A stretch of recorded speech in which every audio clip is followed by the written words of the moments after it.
तुम समझ नहीं रहे हो, यहाँ पे कितने सारे लोग हैं इनके सामने। अरे कहाँ जा रहे हो? तुम पागल हो क्या? ये किसका बच्चा उठा लाए?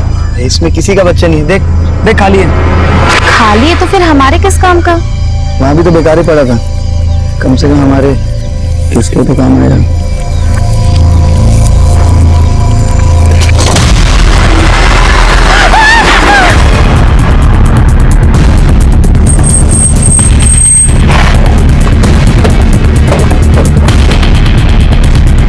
पीछे हटिए आप लोग। हटिए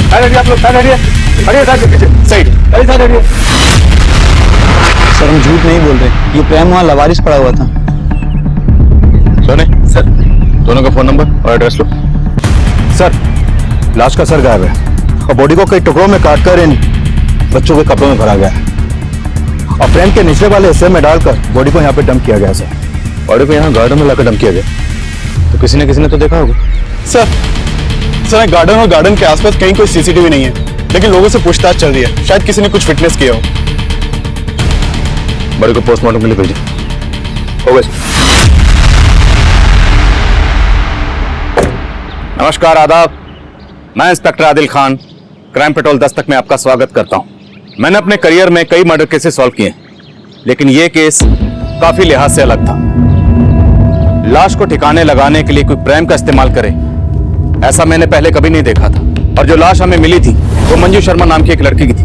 लाश को 22 टुकड़ों में काटा गया था और लाश का सर गायब था, लेकिन 3 महीने बाद भी हम उसकी पहचान पता नहीं कर पाए थे। अब ये केस बैकलॉग में चला गया, लेकिन 3 महीने बाद फिर से वही माहौल बना जिसने हम सबको हिला के रख दिया।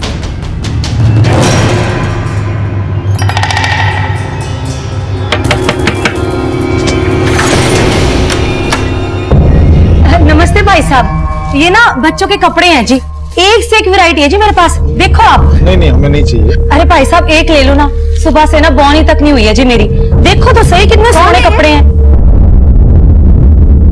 ये बच्चों के कपड़े बेच रहे, देखो कुछ चाहिए तो तुम्हें। ये ना मेरे पास बच्चों के कपड़े हैं जी, एक से एक वैरायटी है। देखो ये तो गुड़िया पे बहुत ही फबेगा जी, कितनी प्यारी बच्ची है। और प्राइस क्या है? अरे आप प्राइस की टेंशन ना लो जी, एक काम करो आस पड़ोस वालों को भी बुला लो, ज्यादा लोग लेंगे ना तो दाम कम कर देना है मैंने।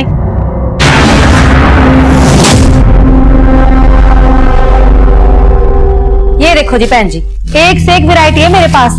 ये सारे कपड़े ना लुधियाना की फैक्ट्री से लेके आती हूँ जी मैं।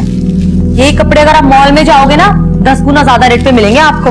देखो तो आप फैब्रिक नहीं देख रहे हो जी, देखो इसका कलर कितना सुंदर है। ये मैं माधव को ट्राई करवाती हूँ।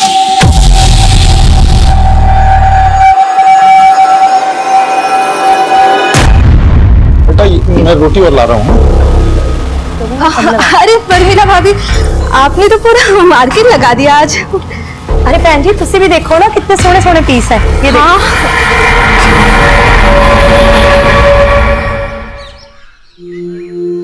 माँ, आंखें तुम्हें कितनी अच्छी मेहंदी लगी है, मुझे भी ऐसी मेहंदी लगवानी है।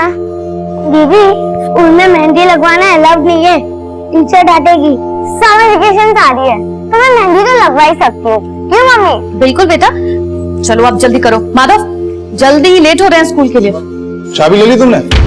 मैं भी ऑफिस जा रहा हूँ। हाँ ले ली, चलो जल्दी चलो, स्कूल के लिए लेट हो रहे। आप जल्दी चलो माधव।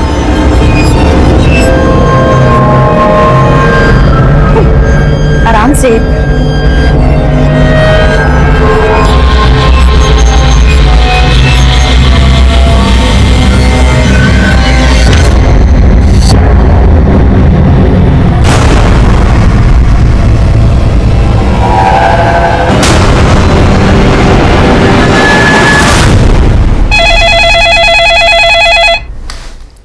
हेलो,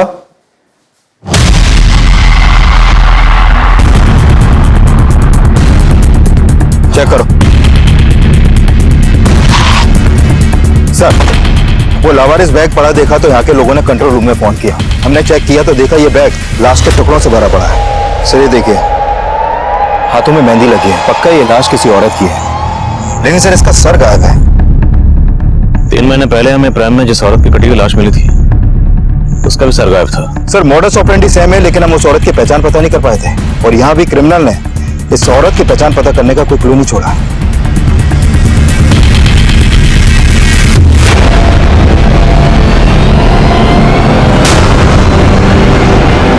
पापा पापा बोलो ना, मम्मी कब आएगी? आ जाएंगी बेटा, जल्दी आ जाएंगी।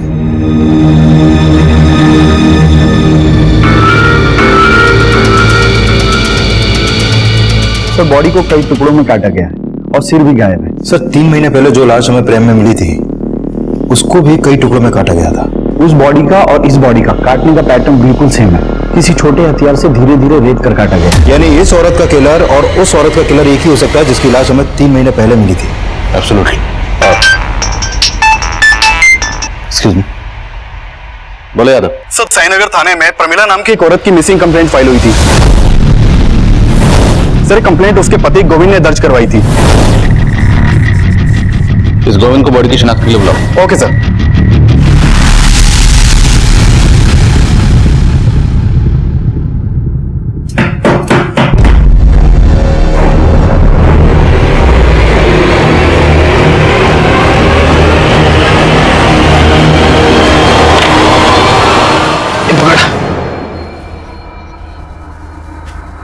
लुधियाना से तो तू कल ही निकल गया था और तू अब घर आया है। कहां पर था इतनी देर से? था कुछ काम। क्या काम था? साला इतनी दूर तो टेम्पो चला के आया और ऊपर से तो सवाल जवाब शुरू कर रही है। फिर चाय बना दे, बहुत थक गया हूं मैं। एक दरवाजे से दूसरे दरवाजे जा जाके ना मैं भी बहुत थक जाती हूँ। जानता हूँ, पर एक चाय तो बना दे। रुक, तू ना ये सब्जी काट दे। खाना खाना है ना तो मदद करनी पड़ेगी मेरी।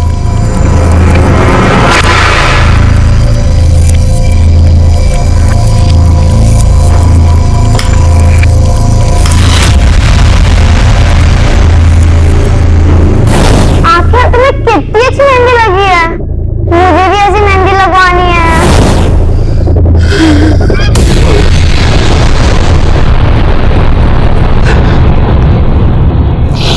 कल आखिरी बार मेरी प्रमिला से फोन पे बात हुई सर। आज आप फिर टिफिन ले जाना भूल गए? हाँ जानता हूँ, डोंट वरी, कुछ खा लूंगा बाहर में। वैसे बनाया क्या तुमने? मटर पनीर। लेकिन आप क्यों पूछ रहे हैं? आप तो वैसे भी बाहर खाने वाले हैं। अरे तो रात को घर पे आके खा सकता हूँ ना। अच्छा गोविंद, वो बच्चों के स्कूल से आने का टाइम हो गया तो मैं फोन रखती हूँ, मुझे लेने जाना है। सर फिर मुझे पता चला कि प्रमिला बच्चों को लेने पहुंची नहीं थी। बच्चे वहां वेट करते रहे। फिर किसी पड़ोसी ने देखा तो वो बच्चों को लेके घर आए। वो घर आए तो देखा कि वहां ताला लगा हुआ है। अंदर तो मम्मी दिख ही नहीं रही है आंटी। फोन की बेल तो जा रही है। आंटी फोन की आवाज तो अंदर से आ रही है। तो प्रमिला फोन अंदर रख के कहाँ चली गई? एक काम करते हैं, प्रमिला के हस्बैंड को फोन करके उसे इन्फॉर्म करते हैं। फिर मैं घर आया, कुछ समझ नहीं आ रहा था सर। प्रमिला अचानक से। देखिए, जैसा आपने बताया कि आपकी पत्नी प्रमिला ने फोन करके आपको ये कहा कि वो बच्चों को स्कूल बस से पिक करने जा रही है, लेकिन अगर वो वहां नहीं गई तो और कहां जा सकती हैं? सर उसने फोन पे तो यही बोला था कि मैं बच्चों को लेने जा रही। और वो अपना फोन घर पे क्यों छोड़ के गए?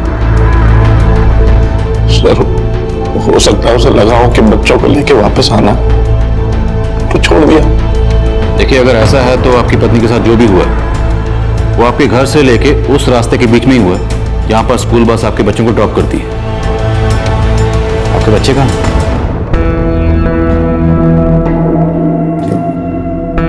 अरे आप लोग खाना क्यों नहीं खा रहे हो? देखो मम्मी आ जाएंगी। अगर यहाँ मन नहीं लगा तो हमारे घर चलो, बादल भी स्कूल से आ जाएगा, फिर खूब मस्ती करेंगे, खेलेंगे और खाना भी साथ में खाएंगे। चले? मुझे कुछ नहीं खाना आंटी। बेटा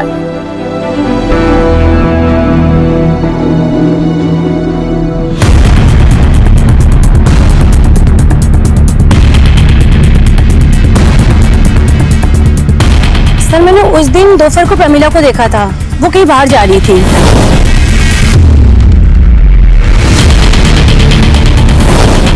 तो उस दिन प्रमिला को देख के आपको लगा कि वो कुछ अपसेट है या आपको कुछ अजीब लगा?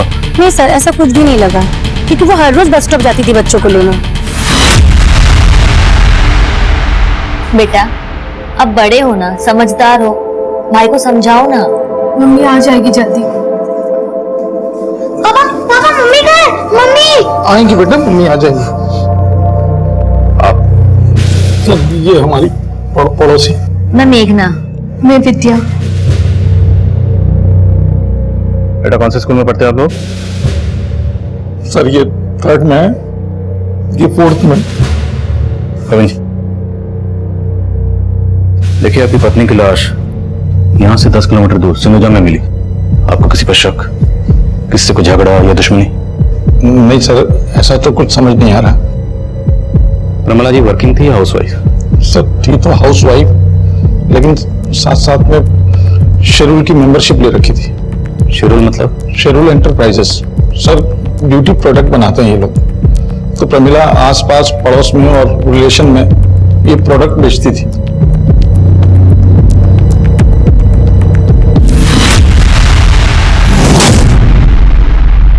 सर, हमने प्रमिला के आस पड़ोस में कई लोगों से बात की। उनसे प्रमिला के पति गोविंद के एक अफेयर के बारे में पता चला। अफेयर? हाँ सर, एक्चुअली प्रमिला के पड़ोस में एक विद्या नाम की औरत भी रहती है। सर ये विद्या अभी 4 महीने पहले ही अपने पति के साथ वहां पर शिफ्ट हुई थी।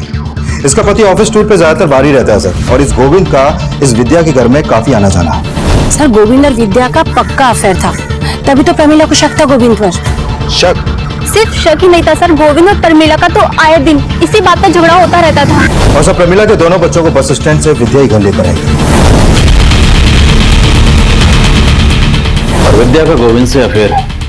और गोविंद ने हमें यह बताया था कि प्रमिला ने सिर्फ फोन पर यह कहा था कि वो बच्चों को स्कूल बस से लेने जा रही।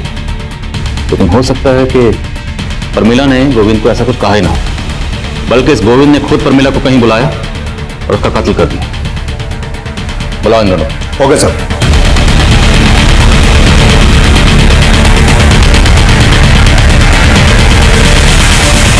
बेटा आंटी बोले कुछ खा नहीं देते, कुछ खा लो ना।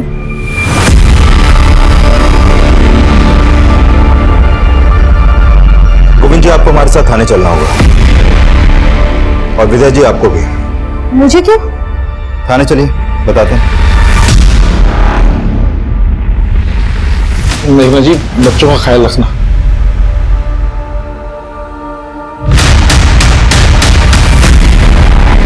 सर आप बेवजह हम पे शक कर रहे हैं सर। हम शक नहीं कर रहे, बल्कि हम तो मान रहे हैं कि तुम दोनों ने प्रमिला का मर्डर किया। नहीं सर, हम दोनों ने ऐसा कुछ नहीं किया है। अच्छा, इसके बच्चों को स्कूल बस से लेने तुम ही गई थी ना? हाँ सर। अब तुम बोलो, प्रमिला को कहां बुलाया और कहां उसका मर्डर किया? सर ये क्या कह रहे हैं आप सर? हम लोगों ने ऐसा कुछ नहीं किया सर।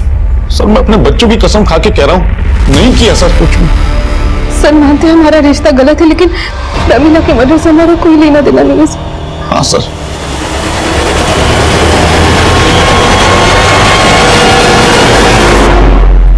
इस बार बिल्कुल रद्दी माल लेकर आया तो लुधियाना से, कोई माल खरीदने को तैयार नहीं हो रहा। ऐसा करेगा ना तो धंधा चौपट हो जाना है अपना। हाँ, घूर क्या रहा है? मारेगा मुझे? आराम से। आजकल ना बहुत गुस्सा आने लग गया तुझे।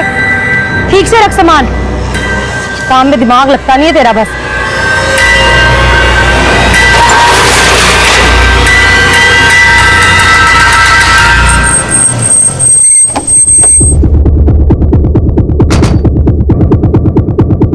सर ये प्रमिला की पोस्टमार्टम रिपोर्ट। सर रिपोर्ट में सामने आया है कि प्रमिला का मर्डर उसी शाम हो गया था जिस दिन उसके पति गोविंद ने उसकी मिसिंग कंप्लेंट दर्ज करवाई थी। सर प्रमिला का भी उसके मर्डर से पहले रेप हुआ था। 3 महीने पहले हमें जिस औरत की लाश मिली उसका भी पहले रेप हुआ, फिर मर्डर हुआ। यस सर, काफी कुछ सिमिलर है। काफी कुछ सिमिलर है तो रेपिस्ट का डीएनए भी सिमिलर हो।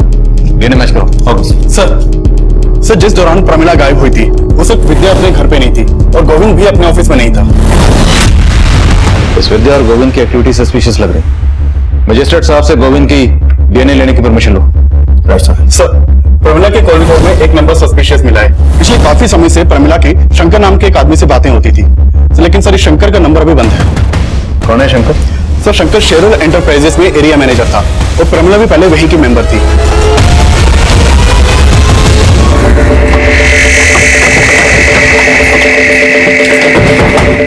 यस सर, शंकर पहले हमारी कंपनी में था, उसी ने प्रमिला को हमारी कंपनी में इंट्रोड्यूस किया था, पर सर बाद में प्रमिला ने उसकी कंप्लेंट की। सर कैसी कंप्लेंट? शेरुल एंटरप्राइजेस का जो प्रोडक्ट इस बार मेरे बनाए हुए मेंबर्स को अलॉट हुआ है वो नकली है। ये आपसे किसने कहा? अरे किसने कहा मतलब, मैंने खुद चेक किया है। देखिए मैम आप इधर आइए। मुझे कहीं आने की जरूरत नहीं है, आप मेरी बात सुनिए। शेरुल एंटरप्राइजेस का टैग उस प्रोडक्ट पे है लेकिन प्रोडक्ट नकली है। मैम आप आराम से बात कीजिए, मैं आपको प्रमिला की कंप्लेंट जायज थी सर। हमने इंक्वायरी की तो पता चला कि सिर्फ प्रमिला नहीं, ऐसे कई और औरतों को भी चीट कर रहा था। सर एक्चुअली शंकर थोड़ा सा कैरेक्टरलेस था। थोड़ा सा मतलब? Actually he is a womaniser. हमारे ऑफिस में काम करने वाली और भी कई फीमेल एम्प्लॉयज ने उसकी कंप्लेंट की। हमारी कंपनी की रेपुटेशन का सवाल था तो हमें उसे जॉब से निकालना पड़ा। आपने शंकर को जॉब से कब निकाला? यही कोई 15-20 दिन पहले। उसका फोन बंद है, उसका एड्रेस तो होगा आपके पास?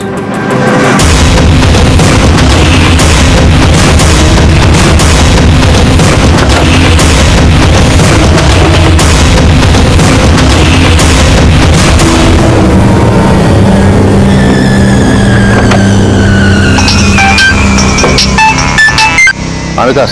सर शंकर के घर में ताला लगा है। आसपास में पूछा लेकिन किसी को भी नहीं मालूम कि इस वक्त कहाँ है वो।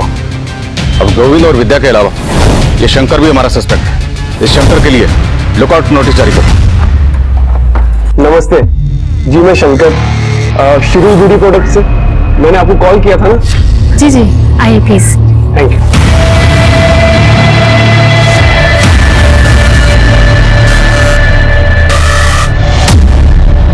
चाय कॉफी कुछ?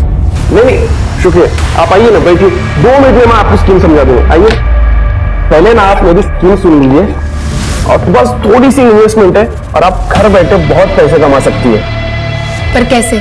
बहुत ही सिंपल है मैम। जैसे ही आप हमारी कंपनी की मेंबरशिप लेंगी तो आपको एक ऐसी प्रोडक्ट की दी जाएगी और आप अपनी ही तरह बाकी लोगों को भी एक प्रोडक्ट बेच के अच्छे पैसे कमा सकोगी।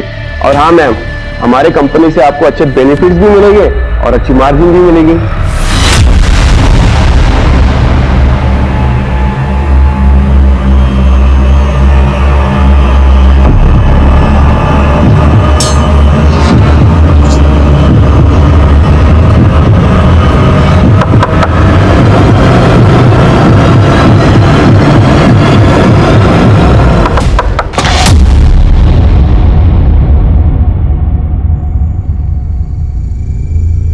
अरे सुनो, मैंने एक बेहतरीन प्लान किया है। समर वेकेशन पे तुम दोनों को लेके शिमला चल रहे हैं घूमने, ठीक है? सबसे पहले खाना खाते हैं, खाना खाते खाते प्लान करते हैं। आ जाओ। पर पापा, मम्मी तो है ही नहीं, वो कब आएंगे?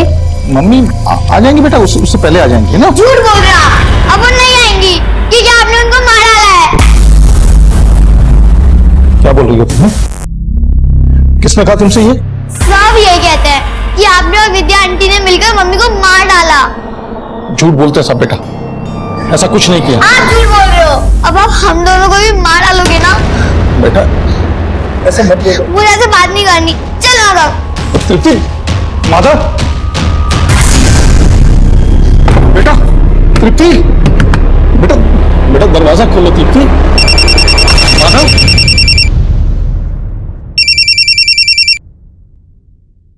हेलो हेलो गोविंद, तुषार बोल रहा था। मेघना माधव और तृप्ति के साथ है क्या? नहीं तो यहाँ तो नहीं है मेघना। पता नहीं कहाँ चली गई।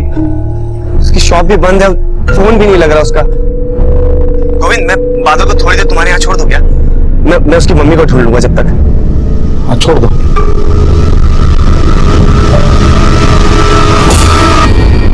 बहन जी आप एक काम करो, ये बच्चा मुझे दे दो, आप ना आराम से देखिए। लो। अच्छा जी, संभाल।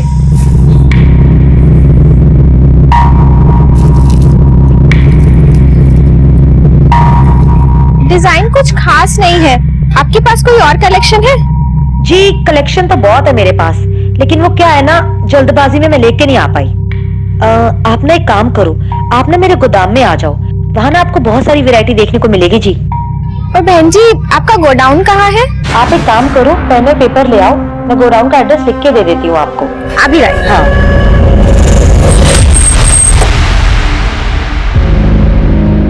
सर, साईनगर थाने में जहाँ पे प्रमिला की मिसिंग कंप्लेंट फाइल हुई थी, वहां से एक इन्फॉर्मेशन आई है। उसी थाने में प्रमिला के मोहल्ले की एक और औरत की मिसिंग कंप्लेंट दर्ज की गई है। कौन औरत? सर, ये मेघना बेस्ट। सर, इस मेघना का प्रमिला के घर में काफी आना जाना था और ये कंप्लेंट मेघना के पति ने दर्ज करवाई है। सर, साईनगर पुलिस को मालूम था कि हम प्रमिला मर्डर केस में उसके पति गोविंद पर शक कर रहे हैं, इसलिए उन्होंने हमें ये अपडेट दिया। विकास, इस मेघना के पति से भी मिलते हैं, देखते हैं वो गोविंद के बारे में क्या कहता है।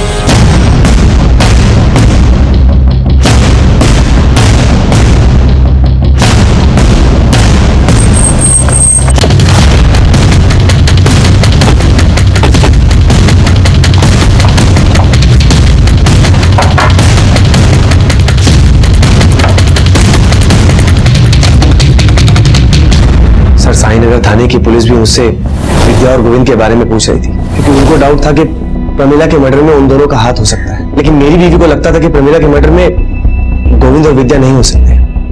आपकी बीवी मेघना के गायब होने के पीछे किसका हाथ हो सकता है? सर, मुझे कुछ समझ में नहीं आ रहा। वो तो एक मामूली सी टेलरिंग शॉप चलाती थी, हमारी तो इतनी इनकम मिले। ये शेरुल की ब्यूटी प्रोडक्ट्स आपके हैं? प्रमिला ने एक दिन अचानक मेघना को शेरुल ब्यूटी प्रोडक्ट की मेंबरशिप दिलवाई थी। मेघना मेंबर कब बनी? प्रमिला के मर्डर से कुछ दिन पहले ही प्रमिला ने उसे अपने बॉस से मिलवाया था। शंकर से? शायद, लेकिन फिर पता चला कि उनकी किट में सारे प्रोडक्ट फेक हैं। प्रमिला ने कहा था कि मेघना को अपने बॉस से सारे पैसे वापस दिलवा देगी, लेकिन प्रमिला हमें पैसे दिलवाती उससे पहले उसकी डेथ हो गई। मुझे लगा कि मेघना शंकर से मिलने उसके ऑफिस गई होगी, लेकिन मैंने जब वहां जाके पता किया तो पता चला कि शंकर को तो कुछ दिन पहले ही ऑफिस से निकाल दिया गया था और मेघना तो कभी ऑफिस गई नहीं थी। सर, हम मानते हैं कि प्रमिला के साथ मेघना को भी शंकर ने चीट किया होगा, और सर मेघना यहाँ कभी नहीं आई। और सर, हम तो आपको पहले ही बता चुके हैं कि शंकर को हमने जॉब से निकाल दिया था। सर, पहले प्रमिला का मर्डर और अब मेघना गायब, और इन दोनों का कनेक्शन इस शेरुल एंटरप्राइजेस से ही जुड़ा हुआ है। सर, कहीं ऐसा तो नहीं कि प्रमिला की तरह इस मेघना को भी शंकर ने गायब किया हो? शंकर के घर पे ताला लगा हुआ है और उसका फोन बंद है। ये मेघना शंकर के टच में आई कैसे? मेघना की कॉल रिकॉर्डिंग लो, हो सकता है उसमें शंकर का तो दूसरा नंबर। मंजू तब तक हमारे लिए एक अनजान लाश थी, और प्रमिला मर्डर केस का मंजू के केस से कोई ताल्लुक था या नहीं, ये तब हम श्योर नहीं थे। और प्रमिला मर्डर केस में हमें उसके हस्बैंड गोविंद का मोटिव नजर आ रहा था, और शंकर भी प्राइम सस्पेक्ट बन के सामने आया था, और अब मेघना मिसिंग केस भी मेघना मर्डर केस में तब्दील होने वाला था।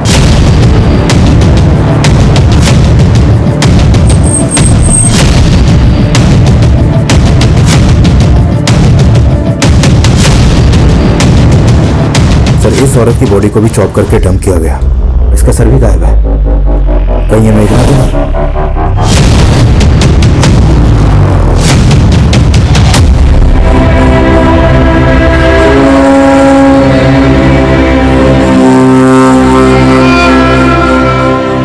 तीनों मर्डर्स में मॉडस ऑपरेंडी सेम है, तो कातिल भी सेम ही होगा। प्रमिला और मेघना के मर्डर्स में ये शंकर कॉमन, तो पूरे चांसेस हैं कि जिस औरत की लाश हमें 3 महीने पहले भी स्प्रैम में मिली थी, उसका कातिल भी यही शंकर होगा। सर, शंकर का नेटिव एड्रेस कानपुर का है, वहाँ इसके पेरेंट्स रहते हैं, लेकिन ये काफी टाइम से कानपुर गए नहीं। लेकिन कानपुर पुलिस की इसके पेरेंट्स पे नजर है। इस शंकर का मिलना बहुत जरूरी है, इससे पहले कि किसी और औरत को अपना टारगेट बनाए। We have to catch him. Right sir. तुम बहुत मजाकिया हो। वैसे मुझे तुम्हारी स्कीम पसंद है। और मैं क्या? अरे मजाक कर रहा था यार। वैसे अब तुम घर बैठे लाखों कमा सकती हो, क्योंकि अब तुम हमारी स्पेशल मेंबर भी बन गई हो, और स्पेशल मेंबर के लिए स्पेशल गिफ्ट। गिफ्ट? मेरे लिए?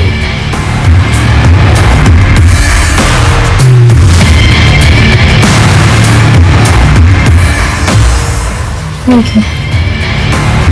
सर, इस मेघना के कॉल रिकॉर्ड में ऐसा कोई नंबर नहीं मिला जो शंकर से कनेक्टेड हो। लेकिन सर, जिस समय मेघना का फोन रानीगंज मार्केट में बंद हुआ, उस समय गोविंद का फोन भी वहां पर एक्टिव था।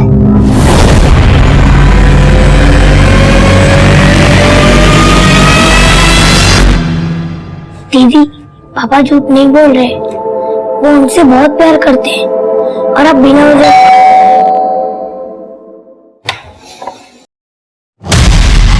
ले चलो इनको। लेकिन मेरी बात सुनिए सर। चलिए चलिए। पापा देखिए मेरी बात। पापा पापा अंकल अंकल कहाँ ले जा रहे हो मेरे पापा को? पापा पापा झूठे हैं। पापा नहीं मम्मी को मारा है। अरे मैं कुछ नहीं किया यार, आप लोग बार बार पकड़ लेते हो सर, समझते क्यों नहीं आप लोग? पहले तू हमें समझा। प्रमिला को तुमने मारा विद्या के लिए, लेकिन मेघना को मारने के पीछे तेरा मोटिव क्या था? सर मैं बार बार कह रहा हूँ, न मैंने मेघना को मारा न प्रमिला को मारा। सर आप कैसी बात कर रहे हैं? जिस दिन मेघना का फोन रानीगंज में स्विच ऑफ हुआ उस दिन तेरा फोन वहीं एक्टिव था। अब ये महज इत्तेफाक तो नहीं हो सकता? सर मैं रानीगंज मार्केट गया था, लेकिन मैंने रानीगंज मार्केट क्यों गया था? सर मुझे मेघना पे शक था, इसलिए मैंने सोचा कि कहानी मत सुना। मैं सच कह रहा हूँ सर, मुझे मालूम था कि मेरी पत्नी प्रमिला ने मेघना को अपना सूट सिलने के लिए दिया है, तो मुझे लगा जिस दिन वो गायब हुई है उस दिन उसकी दुकान पे जरूर गई होगी, और मैंने मेघना से बात भी की। सर मेघना जी, प्रमिला ने बताया था कि आपके यहाँ उसने सूट सिलने के लिए दिया था, तो आखिरी बार जब बच्चों को लेने आई होगी तो आपकी दुकान पे तो जरूर आई होगी। आप नहीं गोविंद भैया, वो मेरे पास नहीं आई थी। अगर वो आई होती तो मैं आपको पहले बता देती। लेकिन आपको मुझे लेट हो रहा है, मैं भी चलती हूँ। हाँ? सर मुझे लगा मेघना झूठ बोल रही है, तो मैं उस पर नजर रखने लगा और उसका पीछा करते हुए रानीगंज मार्केट गया था मैं। सर मुझे लगता है मेघना को पता चल गया था कि मैं उसका पीछा कर रहा हूँ, इसलिए वो मार्केट में चालाकी से गायब हो गई। सर चालाकी तू कर रहा है, बोल। मेघना और प्रमिला को मारने के पीछे की असली कहानी क्या है? और विद्या को इसलिए फंसा रहा था ना ताकि पहले उसका रेप करे फिर मर्डर। सर क्या कह रहे हैं सर, मैंने ऐसा कुछ नहीं किया, मैं बार बार आपको बोल रहा हूँ सर। तेरी डीएनए रिपोर्ट से साफ हो जाएगा कि तूने मेघना का रेप भी किया है। सर डर मत देना। सर मेरी बात का हम यही अंदाजा लगा रहे थे कि बाकी विक्टिम्स की तरह मेघना का भी रेप हुआ होगा, पर पोस्टमार्टम रिपोर्ट ने हमारे इस अंदाजे को गलत साबित कर दिया। मेघना का रेप नहीं हुआ था। पोस्टमार्टम रिपोर्ट हमें उलझा रही थी क्योंकि मेघना का कत्ल बिल्कुल वैसे ही हुआ था जैसे मंजू और प्रमिला का हुआ था, और उन दोनों का रेप भी हुआ था। उन दोनों की बॉडी पर मिला डीएनए रेपिस्ट के डीएनए से मैच हो गया था, और शक की बुनियाद पर हम गोविंद के डीएनए को उस डीएनए से मैच करवा रहे थे। शंकर की तलाश अब भी जारी थी क्योंकि शंकर का कनेक्शन मेघना और प्रमिला दोनों से नजर आ रहा था। हम मेघना और प्रमिला से जुड़ी हर छोटी से छोटी बात पता करने में लगे हुए थे, और इसी तफ्तीश के दौरान हमारी नजर में 2 सस्पेक्ट आए। सर प्रमिला के घर में एक औरत आती थी जो छोटे बच्चों के कपड़े दिखाती थी यहाँ पे, और साथ में उसका पति भी आता था टेम्पो में। और प्रमिला के मर्डर के बाद वो दोनों अचानक आना बंद कर दिया। लाश के टुकड़ों को 4 से 6 साल के बच्चों के कपड़ों में छुपाया गया। अच्छा कौन थी वो औरत, कुछ मालूम है तुम्हें? सर वो बोलती थी कि लुधियाना में किसी फैक्ट्री से वो सामान उठाती है और इधर लाके बेचती है। सर जो औरत प्रमिला और मेघना के घर बच्चों के कपड़े बेचने जाती थी उसका पता चल गया। चित्रा नाम है उसका, और उसके पति का नाम है नवीन। सर ये दोनों हस्बैंड वाइफ आसपास की कॉलोनियों में डोर टू डोर जाकर कपड़े बेचते हैं। चित्रा और नवीन रहते कहाँ? सर ये लोग मुकुंद नगर में रहते हैं। ये मुकुंद नगर रानीगंज के पास ही पड़ता है जहां पर मेघना का फोन बंद हुआ था। मिलते हैं इस मियां बीवी से।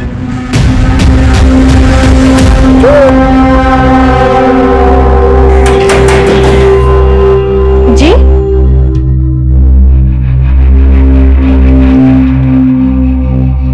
जी बोलिए।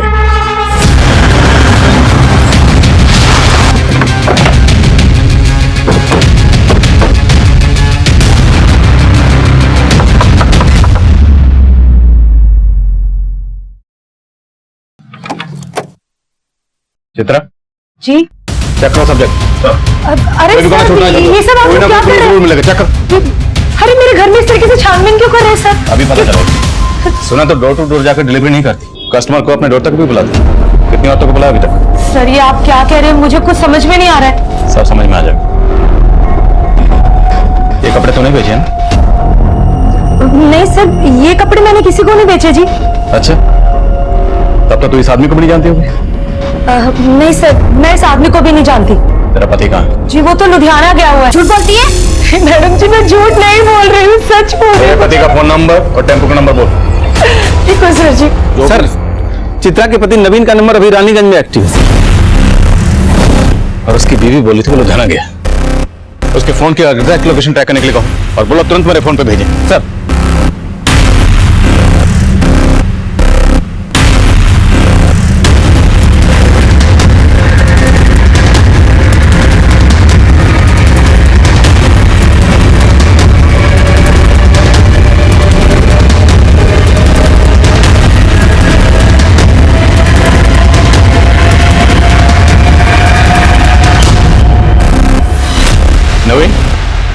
जी साहब बोलिए।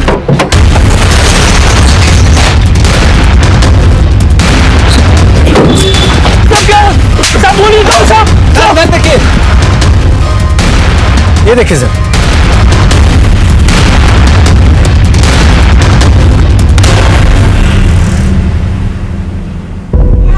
ये बच्चा कहाँ से है?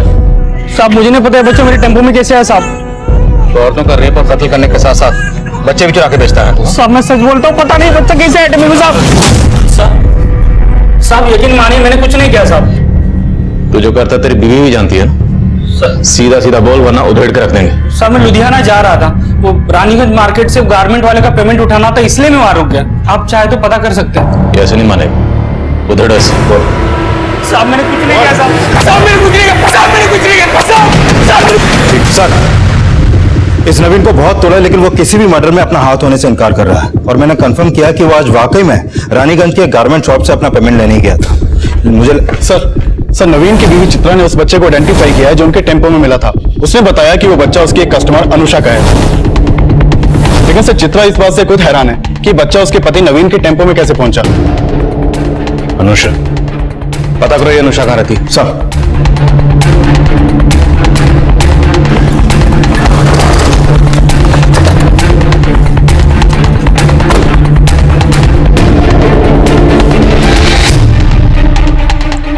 सर अनुषा विधवा है, यहाँ अपने बच्चे के साथ अकेली रहती है। अच्छा, कहाँ गई है ये, अभी कुछ मालूम है तुम्हें? 3-4 घंटे पहले मैंने उसे किसी आदमी के साथ जाते देखा था। कौन था वो आदमी, जानती हो उसे? चेहरा तो याद नहीं, पर उसे देखकर लग नहीं रहा था कि उसे कोई जबरदस्ती ले जा रहा है। वो खुद उस आदमी के साथ गई थी।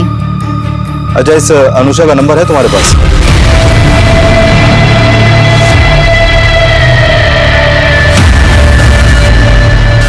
सर अनुषा का फोन भी रानीगंज मार्केट में बंद हुआ था। रानीगंज, और रानीगंज से हमने नवीन को पकड़ा था बच्चे के साथ। सर ये नवीन अभी भी कुछ नहीं उगल रहा है, और मैंने कंफर्म किया कि ये अनुषा के घर के बाहर देखा ही नहीं गया है। सर हो सकता है ये अनुषा किसी और के साथ मार्केट गई हो। शंकर, हो सकता है ये नवीन शंकर को जानता और अनुषा का बच्चा शंकर ने नवीन को दिया। साहब मैं शंकर को नहीं जानता, पता नहीं वो बच्चा मेरे टेम्पो में कैसे आया। साहब साहब साहब मैं कुछ नहीं आया साहब। साहब मैं सिर्फ बोल रहा हूं साहब। सर शंकर के पेरेंट्स का नंबर हमारी सर्वेलेंस पे था। सर शंकर के पेरेंट्स के नंबर पे इस नंबर से फोन आया था। जब इस नंबर के बारे में पता किया तो पता चला कि ये शंकर का ही दूसरा नंबर है जो आगरा के एड्रेस पर रजिस्टर्ड है। सर ये नंबर को ट्रेस कर लिया गया है, इस वक्त लखनऊ में एक्टिव है।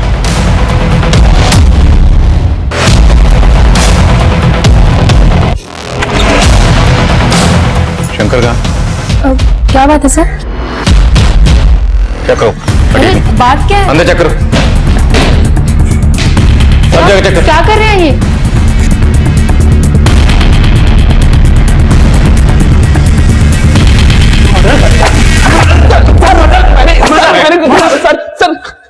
सर मैं मानता हूँ कि मैंने कई औरतों को चीट किया है और प्रमिला जैसी कई औरतों को मुझसे प्रॉब्लम भी थी सर, लेकिन मैंने मर्डर नहीं किया सर। तो फिर इतने दिनों से गायब क्यों था? सर मैंने फ्रॉड किया था इसलिए गायब हो गया था। ये ऐसे नहीं मानेगा, प्लीज कंटिन्यू। बोल।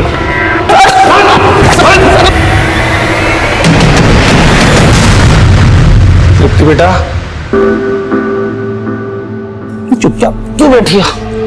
पापा ने आज तुम्हारे लिए सरप्राइज प्लान किया है। तुम चाहती थी ना कि तुम भी मम्मी की तरह मेहंदी लगाओ। देखो क्या लाया हूं तुम्हारे लिए, ये देखो। और इतनी प्रैक्टिस की है तुम्हारे लिए कि अब तुम्हें भी मम्मी की तरह बिल्कुल राज। पापा दीदी आप पर ट्रस्ट नहीं करती, मैं करता हूँ ना। आप मुझे मेहंदी लगा दो। मेहंदी लगाने के बाद पापा मम्मी की तरह तेरी भी हाथ काट देंगे। तृप्ति दरवाजा खोलो। तृप्ति सर जिस दौरान अनुषा का फोन रानीगंज मार्केट में बंद हुआ उस समय शंकर रानीगंज में था ही नहीं, और ये भी नवीन की तरह बार बार यही बोल रहा है कि इसका किसी भी मर्डर में हाथ नहीं है। और सर नवीन और चित्रा के घर में भी ऐसा कोई क्लू नहीं मिला है जिससे लगे कि वहां पर कोई मर्डर हुआ है। मेघना का फोन भी रानीगंज में बंद हुआ था और उसकी लाश मिली। अनुषा का फोन भी रानीगंज में बंद हुआ, अनुषा गायब होगी और इसका बच्चा हमें मिला रानीगंज में ही नवीन के टेम्पो में। और जिस पार्क में हमें औरत की कटी हुई लाश प्रेम में मिली थी वो पार्क भी रानीगंज में ही है। और प्रमीला जाने से पहले अपना फोन घर पर छोड़ के गई थी। तो हो सकता है शायद प्रमीला भी रानीगंज में कहीं गई हो। तो रानीगंज में ऐसा कोई ठिकाना है जहां पर्पसली इन औरतों को पहले बुलाया जाता है, फिर रेप किया जाता है, उसके बाद उनका मर्डर। पर सर रानीगंज काफी बड़ा एरिया है, वो कहाँ जाती थी ये पता करना आसान नहीं होगा। पर पता करना तो है ना। रानीगंज में जहां जहां सीसीटीवी है सब जगह की सीसीटीवी फुटेज निकालो, उसे खंगालो, खासकर उस वक्त की जब हमें इस औरत की कटी हुई लाश वहां मिली थी। हो सकता है इससे हमें इस औरत की पहचान मिले और हम कातिल तक पहुंच जाएं। हम अब भी ऐसी कई कोशिशें कर रहे थे जिनको अंजाम तक पहुंचाना आसान नहीं था, लेकिन इन कोशिशों के कुछ नतीजे हमारी टीम का हौसला बढ़ा रहे थे। सर आपका अंदाजा बिल्कुल सही था। प्रमिला की हत्या वाले दिन वो रानीगंज मार्केट के एक सीसीटीवी में कैप्चर हुई थी और मेघना उसी मार्केट के दूसरे सीसीटीवी में। ये देखिए सर। लेकिन इसके बाद ये लोग कहां गए होंगे इसका पता नहीं चलता। रानीगंज में उस क्राइम सीन तक पहुंचने के लिए अभी हमें और हाथ पैर मारने थे, और जब हमने रानीगंज का 3 महीने पुराना डंप डाटा स्टडी किया तो हमें उस मंजू की पहचान भी मिल गई जिसका कत्ल 3 महीने पहले हुआ था। सर हमने रानीगंज मार्केट का 3 महीने पहले का डंप डेटा स्टडी किया। उसमें 5 नंबर ऐसे मिले जो अभी बंद है, जिसमें से 4 नंबर मेल के नाम पे रजिस्टर्ड है और 1 नंबर इस मंजू शर्मा के नाम पे रजिस्टर्ड है। सर इस मंजू की उम्र लगभग 26 साल की है और जिस औरत की लाश हमें 3 महीने पहले मिली थी उसकी उम्र भी 25 से 28 साल के बीच की थी। और ये नंबर तो मथुरा के एड्रेस पर रजिस्टर्ड है। राइट सर, लेकिन इस मंजू का लखनऊ में भी आना जाना था और सर मेघना के कॉल रिकॉर्ड में भी मंजू का नंबर मिला है। मेघना तुषार की बीवी? हाँ सर, और ये भी पता चला है कि तुषार ने एक गोडाउन रेंट पे ले रखा है जो रानीगंज में है। ये वहां का एड्रेस है सर।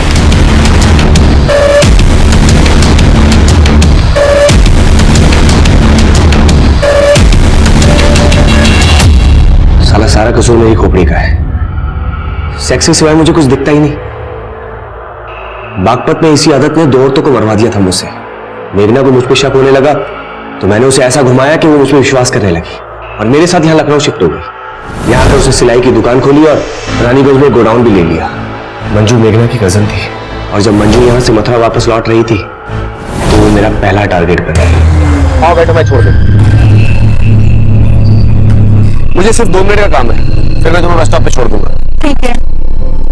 एक काम करो ना, तुम भी अंदर ही आ जाओ। उस दिन मैं पार्क के पीछे वाले तालाब में मंजू की लाश को फेंकने जा रहा, लेकिन पार्क में एंटी रोमियो स्कोर का छापा पड़ा था, इसीलिए मैं डर के प्रेम पार्क में छोड़ के चला गया था। और फिर मंजू के बाद प्रमिला? तुषार भैया मेघना? प्रमिला, मेघना तो रानीगंज गई है। रानीगंज? रानीगंज में हमारा एक गोडाउन है, तुम्हारा सूट भी शायद वहीं सिल के रखा हो। मैं आपको एड्रेस दे देता हूँ।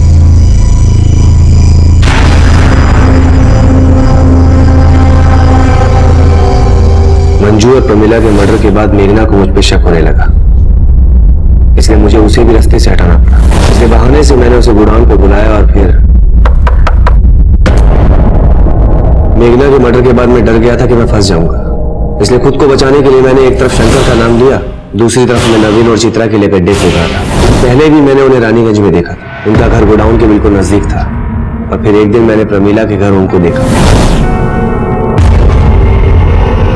मैं अगला टारगेट अनुषा को बनाने वाला था और फिर उसके घर के बाहर भी नवीन और चित्रा को देखा।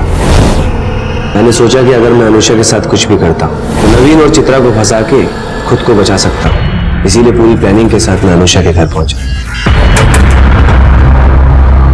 जी बोलिए।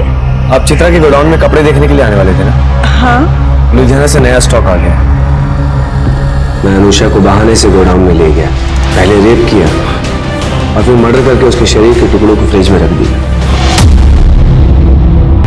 मैं उसकी बॉडी को ठिकाने लगाता उससे पहले ही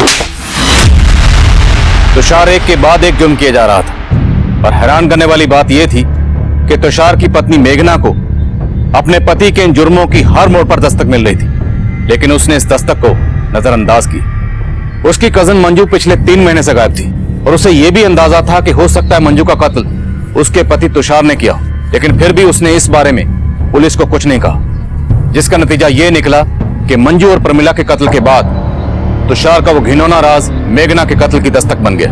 अनुषा ने एक अजनबी की बात पे भरोसा किया, वो उस जुर्म की दस्तक को महसूस ही नहीं कर पाई और नतीजा ये हुआ कि उसका बच्चा अनाथ हो गया। कोई भी जुर्म होने से पहले दस्तक जरूर देता है। इस दस्तक को सुनिए और किसी भी जुर्म को होने से पहले उसे रोकिए। देखते हैं हमारे आज के एपिसोड की दूसरी कहानी। अरे कहाँ दिखा रहे हैं मिश्रा जी, कुछ अच्छा दिखाइए ना। अरे कहीं और देखते इम्पोर्टेड हैं। क्वालिटी है ये सब। हाँ, अरे ये देखो, ये वाला अच्छा है, रंग भी पसंद है, दे दीजिए ना इसको। मिश्रा जी, बहुत बढ़िया है, इसको हमारे लिए पैक कर दीजिए। हमारा पसंद है, नजर गड़ाने का आदत तुम्हारा गया नहीं है। हाँ, अच्छा लगता है तुमको ना हमारा झूठा खाना। काकुल यादव, जबान संभाल के बात करो, समझी? अच्छा कपड़ा पहनने से कोनो अच्छा नहीं लगता। ये बंदरिया जैसी शकल लिए हो ना, ये पहन लोगी तो कुछ अच्छी नहीं लगने लग जाओगी। बंदरिया ये लगोगी, बंदरिया। हम बंदरिया हैं, अपना आईना कभी देखियो। हाँ, बकरी जैसा तुम्हारा मुंह है, और चुपचाप यहाँ से खसक जाओ। छोटा पकड़ पकड़ के जो कूटेंगे ना हम यहाँ, समझ जाना भी तुम। तो हम यहाँ देखना है कि अभी तुम्हारे साथ तुम्हारी मेमनिया बहन को भी ना काट डालेंगे, समझी? दीदी दीदी, एक कपड़वा के लिए इतना बवाल काहे कर रही हैं? चलिए घर चलते हैं, हम बाद में लेंगे कपड़ा। चलिए चुप रहो तुम। चलो कहाँ, अभी तो खेला शुरू हुआ है। दीदी, इन यादव की बहन लोगों को ना छोड़ना मत, कचर कचर के इनका हिसाब लेना। चलो तुम जिंदा छोड़, अरे काट के रख। हाँ, तुम्हें खत्म करके ही रहेंगे। बहुत तमाशा देख लिए काकुल, तुम्हारा भी हम देख लिए। अरे उसको तो हम मोड़ देंगे काकुल, बंदरिया ऐसी शकल। अरे शांत हो जाओ, ऐसा ही एक दूसरा जोड़ी मंगवा देंगे आप लोग, बस शांत हो जाइए। अरे मिश्रा जी, क्या बात कर रहे हैं हम? इस चिल्लर का हम सेम टू सेम सूट पहनेंगे। आज तो चंपा और काकुल बस इसे जिंदा रखे हुए हैं। दोनों ही दबंग और गुस्सैल थी, इसीलिए उनके झगड़े का कोई पहला किस्सा नहीं था। इससे पहले और इसके बाद भी कई झगड़े हुए, और अब ये दुश्मनी और भी गंदगी पर उतरने वाली थी।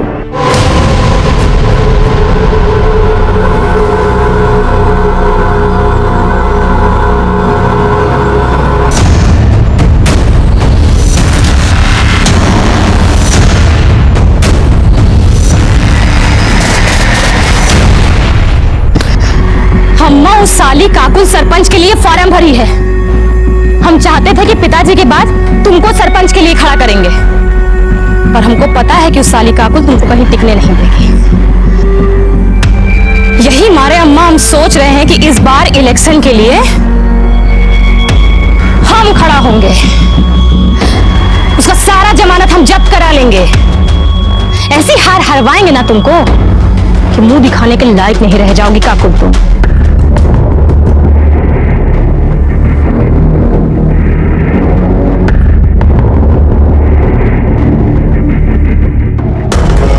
अबे ये क्या हुआ?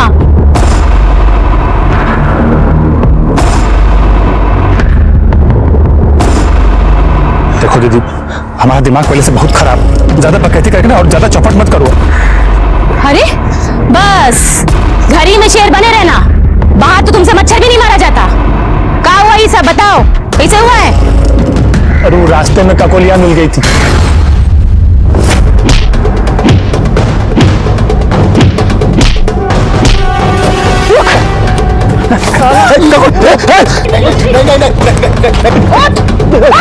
चल जाएगी।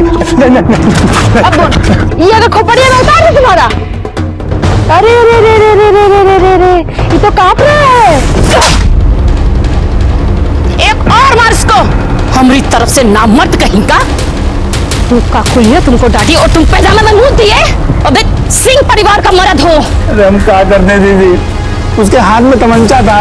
उसके हाथ में तमंचा था तो ई लो तमंचा, और जहां कहीं भी उनका गोली दिखे ना, कनपट्टी पे लगा देना गोली।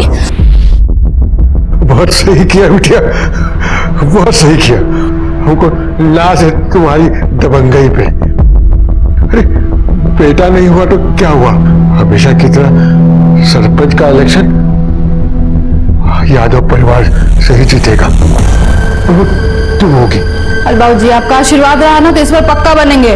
हमारा आशीर्वाद तो हमेशा ही रहेगा। और इलेक्शन में खड़ा होने के लिए कोई नॉमिनेशन फॉर्म भी तो भरना पड़ेगा ना। वही भर के तो वापस आ रहे थे कि देखिए रवि इसको छेड़ रहा है। देखिए ना, पॉइंटे में मुदवा दिए उसको, देखिए। दीदी, हमको अभी भी लगता है कि आपको रवि को इतना बेइज्जत नहीं करना चाहिए था। अरे थोड़ा सा वार्निंग देके छोड़ देती, सब वहीं खत्म हो जाता। अब पता नहीं वो चंपा बदला लेने के लिए क्या क्या करेगी। तुम पगला गई हो का? वो चंपा कुछ करेगी और हम यहाँ घर में मुंह पे टेप साट के बैठे रहेंगे। दीदी ये नहीं जाके चुपचाप पढ़ो। अरे गीता, काहे डरती हो? हमने बहन को देख, इससे कुछ सीख। तेरा यही हाल रहा ना तो चंपा सिंह और उसके परिवार का सामना अकेले काकू को ही करना पड़ेगा। रवि, तमंचा चलाने के लिए ट्रेनिंग की नहीं, जिगर का जरूरत है। दुश्मन सामने हो ना, लगा दो कनपटी पे, बाकी जो होगा देखा जाएगा ना। और रही बात उस काकुल की, उसको तो हम नहीं छोड़ेंगे, जिंदा गाड़ के रख देंगे तुमको काकुल हम।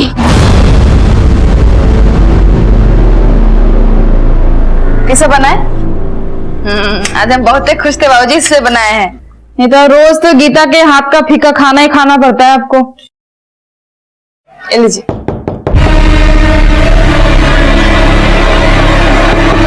अब इतनी रात को कौन आ गया? ए डरपोक, दरवाजा इधर है, जाके खोल। नहीं दीदी, हम नहीं खोलेंगे, हमको पक्का पता है चंपा है, अपने भाई का बदला लेने आई है, हम नहीं खोलेंगे। हम यहाँ बैठे हुए हैं ना, जाके खोल। बाबूजी बोलो ना दीदी को। जा, ये लीजिए। कौन है? कौन? कौन?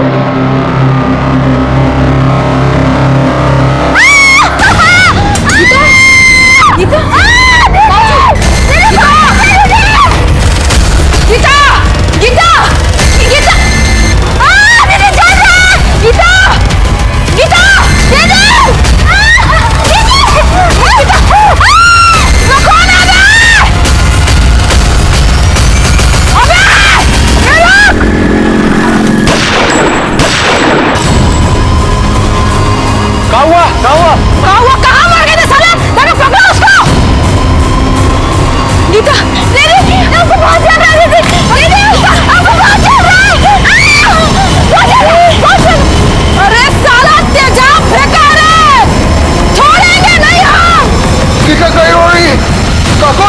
अरे इसमें क्या हुआ?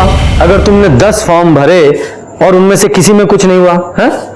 ठीक है, टेंशन मत लो, गीता पढ़ा करो, उसमें साफ लिखा है कि कर्म करो, फल की चिंता बिल्कुल मत करो। हमारी बात सुनिए, आप अंदर ऐसे नहीं कर सकते, हमारी बात सुनिए। शांत शांत, क्या हुआ? क्या कंप्लेन है आपकी? हमारी बहन गीता पर एसिड फेंका गया है, उसका पूरा चेहरा में एकदम जल के लाल हो गया है।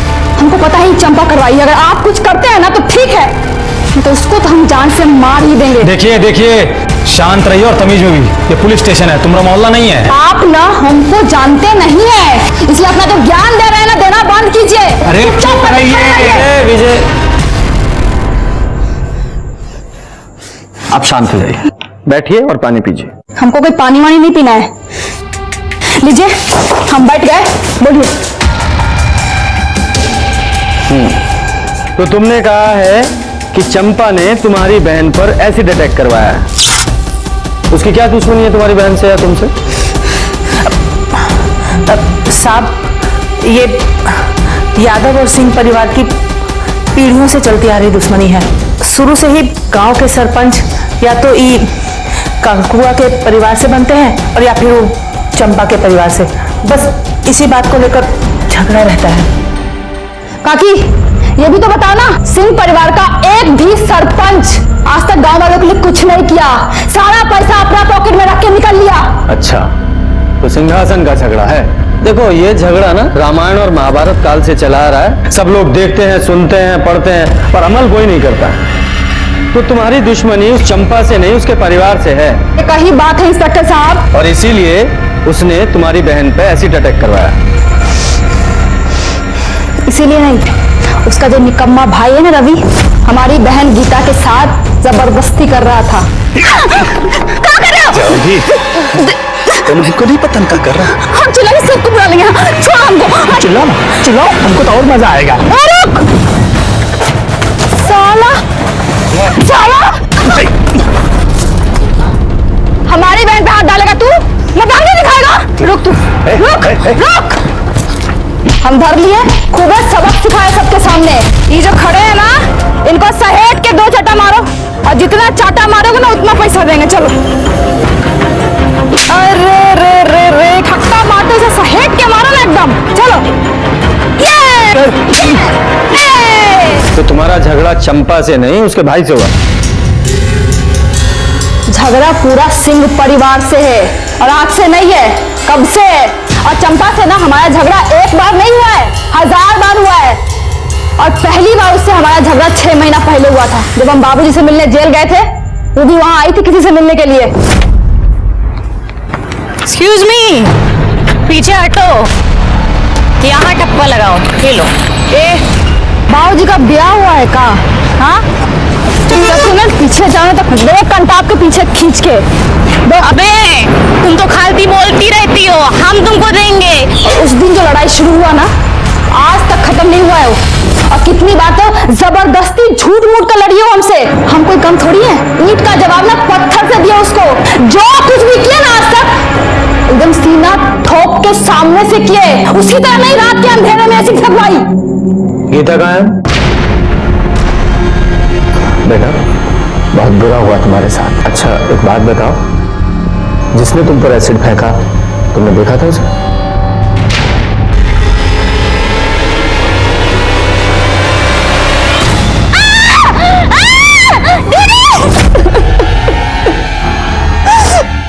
भाग गए सबके सब साले। अगर पकड़े जाते ना तो उनको जिंदा नहीं जला होना तो काकुल हमारा नाम नहीं। और छोड़ने वाले तो हम उसको ऐसे भी नहीं है। चुप हो जा तू। इस समय गीता को तुम्हारी ज्यादा जरूरत है और कानून अपने हाथ में ना ले तो ज्यादा बेहतर होगा, वरना आप खुद मुसीबत में आ सकती हैं। और रही बात चंपा की, तो उसे हम बात करेंगे, समझी?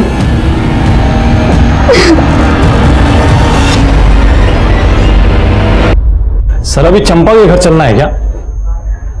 विजय अभी तो लेट हो गया है। वैसे भी 8 बजे के बाद किसी महिला से तो पूछताछ कर नहीं सकते, कल सुबह बात करते हैं।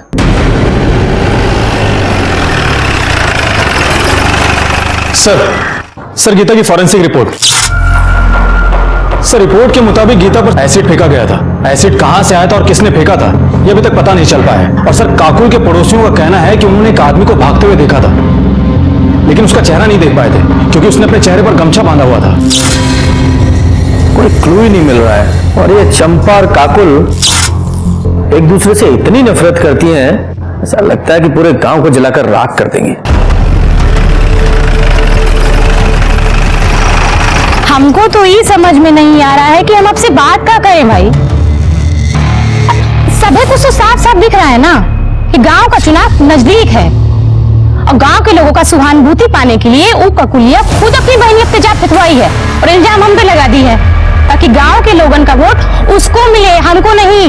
सर वो कुछ भी बकैती काटी और आप आगे मुंह उठा के हमसे बात करने के लिए, गजब है। हम सिर्फ अपनी ड्यूटी कर रहे हैं, आपसे कुछ सवाल पूछने हैं। आप हमसे कुछ सवाल नहीं, बहुत सवाल पूछिए, लेकिन पहले एक महिला पुलिसकर्मी आप अपने साथ लेकर आइए। काहे कि बिना महिला पुलिसकर्मी के हम आपके कौने सवाल का जवाब नहीं देंगे, जान लीजिए। अब इतना तो कानून हम भी जानते हैं ना, सरपंच का चुनाव लड़ने जा रहे हैं। थाने से महिला कांस्टेबल बुलाओ। जी सर। सर महिला कांस्टेबल आ गई है।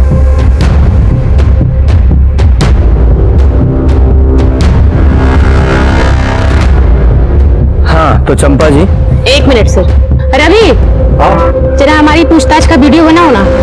अब इनका कहूँ भरोसा, हमरे बयान को कुछ तो उमड़ भर के पेश कर देंगे, हमरी तो लंका लग जाएगी, है ना? हाँ दीदी रुको, ये पकड़ो अम्मा। तो हो गई तैयारी? जी दरोगा जी। सवाल पूछे? हाँ हाँ पूछिए पूछिए। जब गीता पर एसिड फेंका गया तो आप कहाँ थी? हम अपने घर में थे, खाना खा रहे थे। हमारी अम्मा और भैया से पूछ लीजिए।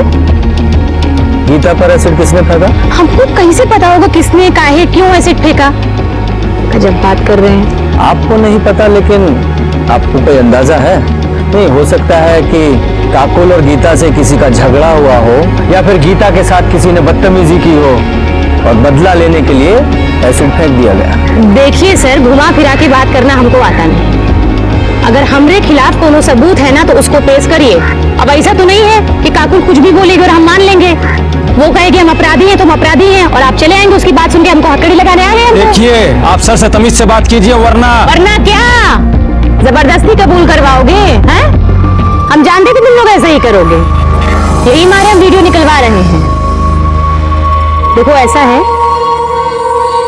तुम लोग से निपटना तुमको बहुत अच्छे से आता है, और रही बात उस काकुल की, उसको तो हम देख लेंगे। सर हमको तो लगा था ये काकुल बदतमीज है, पर ये चंपा तो उससे 2 कदम आगे ही निकली। सब पावर का नशा है, वो भी उस पावर का जो इन्हें मिली नहीं है। या ऐसा भी हो सकता है कि ये इसने कुछ किया ही ना हो, इसलिए इतनी कॉन्फिडेंट है। खैर जो भी है, सच्चाई तो पता लगानी ही पड़ेगी ना। काम करो, अपने सारे खबरियों को अलर्ट करो और इस चंपा के सारे कॉल रिकॉर्ड्स और मोबाइल लोकेशन निकलवाओ। सर कहीं ऐसा तो नहीं कि हमारा फोकस इन दोनों लड़कियों पर है, जबकि इन दोनों की दुश्मनी का फायदा कोई तीसरा ही उठा रहा हो? मतलब सरपंच का कोई तीसरा उम्मीदवार?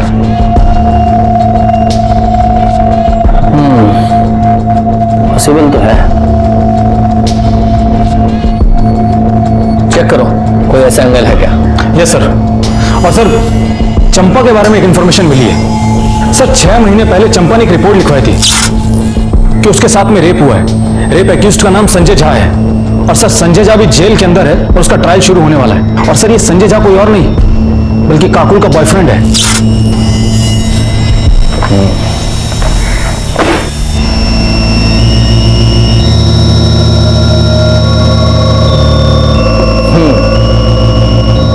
हर बार आपको वीडियो बनाना पड़ता है ना, तो इस बार हम वीडियो बनाएंगे।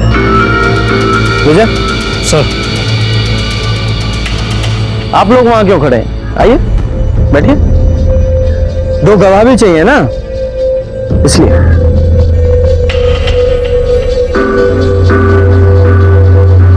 अरे हाँ, आपको कुछ और भी चाहिए होता है ना, लेडी कांस्टेबल। मैडम आप भी आइए फ्रेम में। विजय सब है ना फ्रेम में? हाँ सर, सबके सब फ्रेम में है।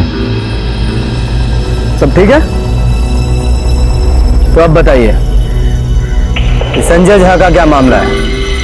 मामला तो ये है सर कि जितनी कमीनी ये काकुल है ना, इससे डर कमीना और निच्चड़ इंसान इसका यार है। हमको बोला कि हमारे और काकुल के घर की दुश्मनी को खत्म करवाना चाहता है। काकुल को समझौते के लिए मना लिया है और हमको समझौते के लिए लेने आया है। अब यहाँ तक तो सारी बातें ठीक थी, उसके बाद वो हमको एक उजाड़ खाने में ले गया।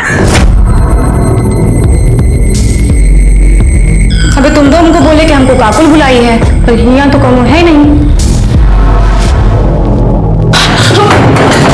हम कह रहे हैं संजय छोड़ दो, हटो, हम कह रहे हैं हमारे साथ तो समझौता कर लो, बिना देखे ना काकुल से बात में। तुम जानते ही तुम्हें सब क्या हो सकता है। हम कह रहे हैं हमको छोड़ दो संजय।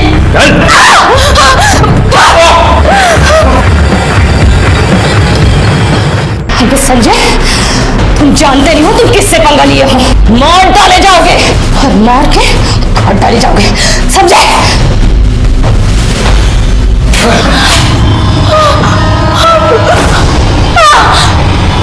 वहां वे जाकर उसने हमारे संग जोर जबरदस्ती की और हमको छोड़कर भाग गया। उसको ये लगा कि उसने हमारी जिंदगी बर्बाद कर दी।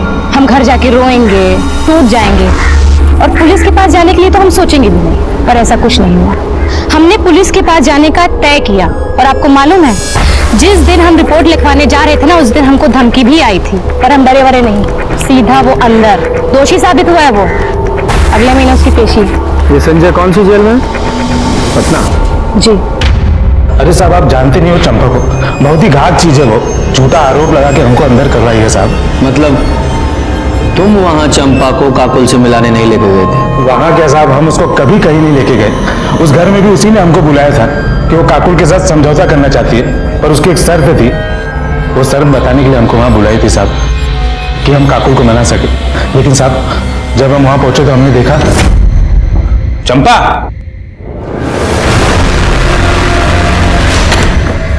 हम हीना ना जी। ये दरवाजा कहीं को बंद कर रही हो? एकदम बुड़बक हो तुम। ये सब काम वो दरवाजा खोल के करता है का? क्या बकरी हो? अब तुम जबरदस्ती करोगे और वो दरवाजा बंद करके? चलिए ना, चलिए। अब काकुल को पता चलेगा कि तू हमारे साथ रेप किया है, तब वो चलेगी, टूटेगी, मर जाएगी वो। और यही हम चाहते हैं, समझे? ठीक भी कर रही हो चंपा तुम।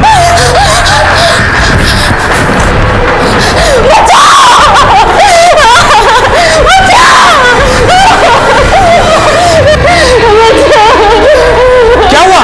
ऐसा सब ये शैतान हमरे संग जोर जबरदस्ती किया, हमको कहीं का मुंह दिखाने लायक नहीं छोड़ा। ऐसे तैसे हम जान बचा के वहां निकले। हमने 1000 बार सबसे गिरी है कि हम निर्दोष हैं, लेकिन पुलिस ने हमारी एक न सुनी और हमें अंदर कर दी। हम बता रहे साहब, वो बहुत चालाक है, उसने बहुत गहरी चाल चली हमारे खिलाफ। लेकिन चंपा को ये सब करने की क्या जरूरत थी? क्योंकि वो काकुल का जीवन नरक बनाना चाहती थी साहब। हम दोनों शादी करने वाले थे, हम बहुत खुश थे साहब, लेकिन वो खुशी उसको देख ही नहीं गई और उसने हमको फंसा दी साहब। सर चंपा रेप केस की फाइल। सर मेडिकल रिपोर्ट के मुताबिक चंपा के साथ में रेप तो हुआ था, लेकिन स्विन ट्रेसेस नहीं मिल पाए, जिससे यह साबित हो सके कि उसके साथ में रेप संजय झा ने किया हो सकता है उसने बहुत ही चालाकी के साथ किया हो कि सबूत ही ना मिले, कंडोम वगैरह पहना होगा। उसे अरेस्ट किस बेस पे किया गया था? सर बाकी एविडेंस के बेस पे, मोबाइल लोकेशन और आसपास के लोगों के बयान पर, जिन्होंने उस वक्त उसको वहां पर देखा था। मामला भी कोर्ट में कुछ कह नहीं सकते हैं। वैसे लोग दुश्मनी पूरी ईमानदारी से निभा रहे हैं। हाँ, दुश्मनी से याद आया, तुम्हारे थर्ड पार्टी एंगल का क्या हुआ? सर मैंने तहसील ऑफिस में जाकर पता किया था, चंपा और काकुल के अलावा सरपंच के लिए किसी ने नॉमिनेशन फॉर्म भरा ही नहीं है। अच्छा, तो फिर तीसरा कौन हो सकता है? एक बात और सर, उस दिन काकुल ने हमसे झूठ बोला था। उसने कहा था कि वो पटना जेल में अपने पिता से मिलने के लिए गई है, और पहली बार उससे हमारा झगड़ा 6 महीना पहले हुआ था, जब हम बाबूजी से मिलने जेल गए थे। जबकि उसके पिता तो 1 महीने पहले ही रिहा हो चुके थे। तो फिर किससे मिलने गई थी? संजय झा से। और जब मैंने उससे पूछा कि उसने हमसे झूठ क्यों बोला, तो उल्टा मुझ पर ही भड़क गई कि बोल दिया कोई गुनाह थोड़ी ना किया है। और फिर मुझसे ही पूछने लगी कि आपने अब तक चंपा को अरेस्ट क्यों नहीं किया है। कुछ ज्यादा ही जानकारी और अकड़ है इन लोगों में। आज सबूत नहीं है हमारे पास, वरना अकड़ तो ढीली कर देते इनकी।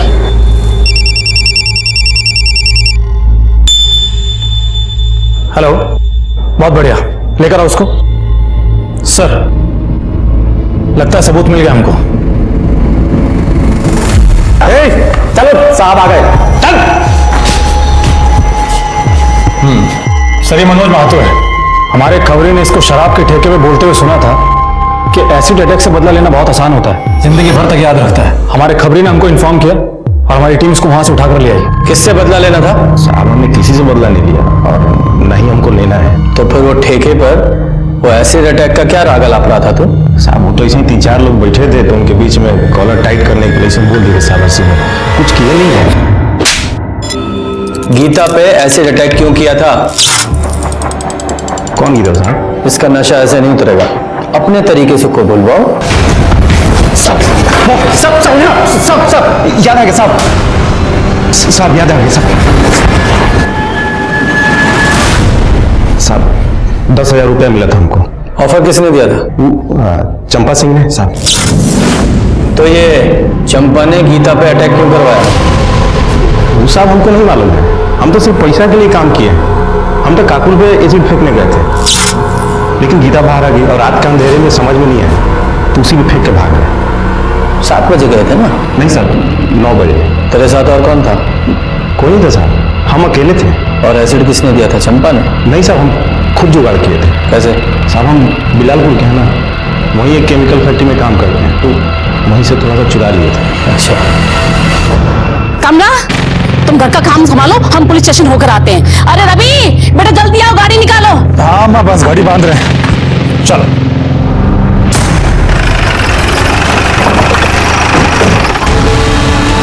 अच्छा हुआ आप लोग आ गए, हम अभी आपके पास ही आ रहे थे। किस लिए?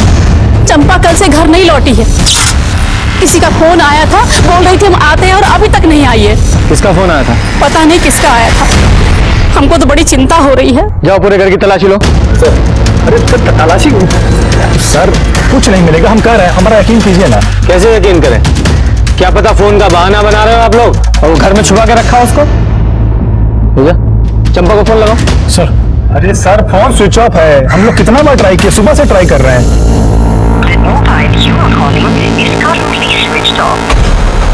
सर फोन तो स्विच ऑफ आ रहा है, हम बोले थे ना सर आपको। सर पूरा घर ढूंढ लिया पर चंपा कहीं नहीं मिली। सर कहा था ना आपसे हमने।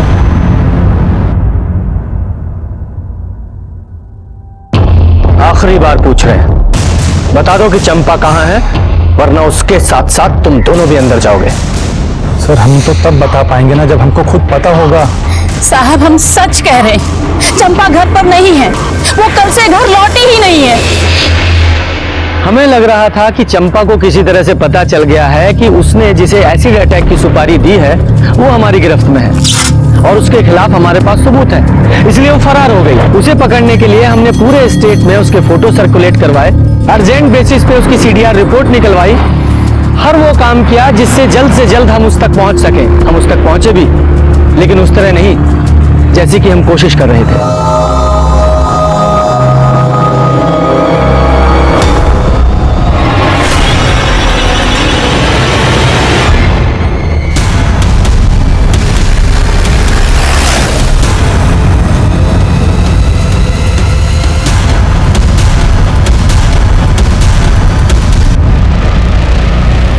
ये घाव देखकर ऐसा लगता है जैसे किसी कट्टे से गोली मारी गई है, क्योंकि रूरल में लोग ज्यादातर उसी का इस्तेमाल करते हैं। विजय, बॉडी को पोस्टमार्टम के लिए भेजो और आसपास के लोगों से पता करो कि किसी ने कुछ देखा है क्या। और हाँ, वो जो कट्टा सप्लायर है उसका भी पता करो कि उसने कट्टा किसको बेचा था। सर। दो परिवारों के बीच की लड़ाई एसिड अटैक से शुरू होकर अब मर्डर तक पहुंच गई थी। चंपा के सीने में गोली मारी गई थी, लेकिन उसकी मौत दम घुटने की वजह से हुई थी। इसका मतलब उसे जिंदा दफनाया गया था। चंपा का मोबाइल और उसका रिवॉल्वर दोनों ही हमें नहीं मिले। सर चंपा के call records. Sir call records के मुताबिक चंपा का फोन शाम को 7 बजे स्विच ऑफ हो गया था। सर स्विच ऑफ होने के आधे घंटे पहले चंपा को एक नंबर से फोन आया था जिसके बारे में जमुना हमको बता रही थी। किसी का फोन आया था, बोल रही थी हम आते हैं और अभी तक नहीं आई है। और सर वो नंबर किसी और का नहीं बल्कि काकुल का है। सर चंपा को आखिरी बार फोन काकुल के फोन से आया था। लेकिन ये काकुल चंपा को फोन क्यों करेगी? कहीं ऐसा तो नहीं इस काकुल का ही चंपा के मर्डर में कोई हाथ हो? उसने अपनी सबसे बड़ी दुश्मन को फोन किया, वो भी उसके मर्डर से आधे घंटे पहले। अरे काहे टिश्यू बहा रही हो? हम नहीं मारे उसको, अपनी बहन पे भरोसा नहीं तुमको? देखिए पगला गई, एकदम पगला। इसको लगता है कि चंपा को हम मारे हैं। सिर्फ ऐसे ही नहीं, हमें भी ऐसा ही लगता है। चलो थाने में चलकर विस्तार से बात करते हैं।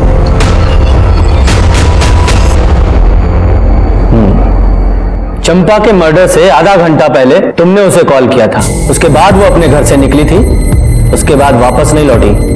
ऐसा क्यों? वापस आने का हमको नहीं मालूम। कॉल हम किए थे कि दुश्मनी खत्म करते, वो भी मान गई थी। बोले मिलकर बात करते हैं, इसलिए पानी टंकी के पास बुलाए थे। फिर मुलाकात हुई? बात अकेले आने का हुआ था। हम पहुंच गए थे, 8 बजे तक इंतजार किए, आई नहीं। फोन भी किए, फोन ऑफ था। सोचे महारानी का मूड बदल गया होगा, तो हम भी वापस अस्पताल चले गए, गीता के पास। अपने घर वापस आ गए हम। सुबह पता चला कि कोई उसको मार के ना गाड़ दिया है। इतना दुख हो रहा है ना हमको, एकदम बदला लेने का जो मन था ना, एकदम पूरा नहीं हो पाया हमारा। ऊपर से हमारी बहन दिमाग खा गई है हमारा कि हमने चंपा को मारा है। मानने को तैयार ही नहीं है वो।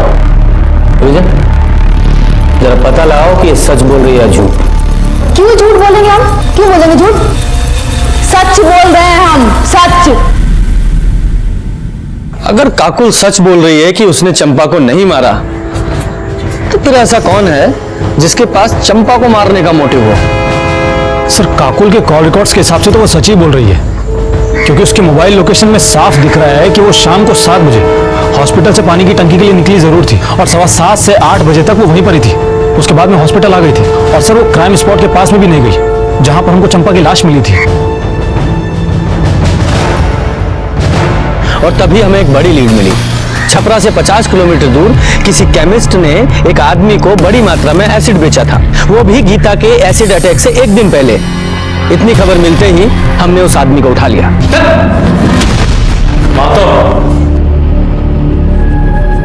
यही है ना वो जिसे तुमने एसिड बेचा था? नहीं सर, ये वो आदमी नहीं है। वो लड़का तो बहुत कम उम्र का था, लगभग 20-20 के आसपास उसकी उम्र होगी। अच्छा, तुमने कहा था कि उस लड़के ने अगले दिन तुम्हें फोन किया था। जी, तुम्हारे फोन में उसका नंबर होगा, मुझे को नोट कराओ। जी विजय, इस नंबर के सारे कॉल रिकॉर्ड्स और लोकेशंस निकालो। जी सर।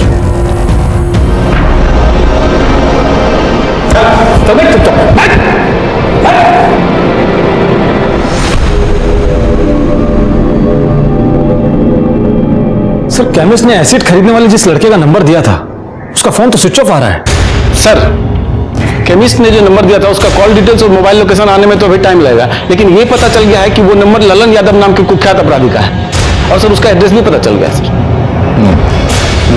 जब तक सीडीआर रिपोर्ट नहीं आती ना, तब तक इस लल्लन यादव को घर पे जाके चेक करो, मिलता है कि नहीं। ललन घर पे नहीं है साहब, हम उनकी पत्नी है। हमको बताइए ना क्या बात है। अच्छा, लल्लन घर से कब गया था? 10-12 दिन हो गए साहब, एक फोन भी नहीं आया। हम तो खुद ही परेशान हैं। सर, लल्लन अपने घर पर नहीं मिला है, लेकिन हमने अपना एक कांस्टेबल 24 घंटे सिविल में नजर रखने के लिए तैनात कर दिया है। शायद अपने बीवी बच्चे से मिलने के लिए आए और फिर हमारे हाथ लग जाए। ये लल्लन अपने घर जब आएगा तब आएगा, लेकिन उसके कॉल डिटेल्स आ गए। ये देखो, इस लल्लन यादव का फोन गीता के एसिड अटैक से अगले दिन से ही, यानी कि 17 तारीख से ही बंद था। उसने चंपा से कभी भी बात नहीं की थी। और एसिड अटैक के 2 दिन पहले से जिस नंबर से लल्लन की सबसे ज्यादा बात हुई है वह गीता यादव का। क्या सर, गीता अपने ऊपर एसिड अटैक क्यों करवाएगी? तो मनोज अब तक हमसे झूठ बोल रहा था कि चंपा ने उसे एसिड अटैक की सुपारी दी थी। अब कॉल रिकॉर्ड से तो ऐसा ही लग रहा है। अब मुझे समझ में आ रहा है कि जब हम केमिस्ट को मनोज से मिलवाने लेकर गए थे तो मनोज की हालत क्यों खराब हो गई थी। सच बोल, सच। सर, हमको बिल्कुल समझ में नहीं आ रहा है कि आप क्या पूछ रहे हैं साहब। अच्छा, समझ में नहीं आ रहा है, ठीक है, तो हम तेरी मदद करते हैं। दोबारा पूछते हैं, गीता पर एसिड अटैक तूने किया था? हाँ सर। कितने बजे? 9:15 बजे। नहीं, 9 बजे या 9:15 बजे? सर, 9:15 बजे सर। सर, ये झूठ बोल रहा है। इसने अपनी स्टेटमेंट में 9 बजे का टाइम लिखवाया। ठीक है, ठीक है, इतना चला लेते हैं, 15 मिनट चलता है ना? तो वो एसिड तू कहाँ से लेकर आया था? बताया तो था आपको कि जिस कंपनी में काम करता था वहीं से लेकर आया था साहब। फैक्ट्री का नाम बोल। प्रीमियर केमिकल साहब। प्रीमियर केमिकल, राजीव पासवान की फैक्ट्री है ना वो? मेरे को कैसे मालूम साहब, मजदूर आदमी हूँ साहब, मालिक हम लोगों से मिलता थोड़ी है साहब। फैक्ट्री मालिक से मैंने बात की और उसने हमसे कहा है कि उसकी फैक्ट्री में एसिड का कोई काम नहीं है। रख, अब सच बोल वरना।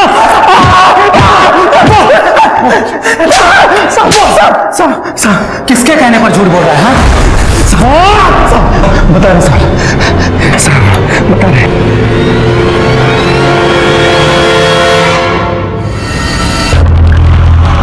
अब कैसी तबीयत है बेटा? पहले से ठीक है, अब दर्द भी कम है।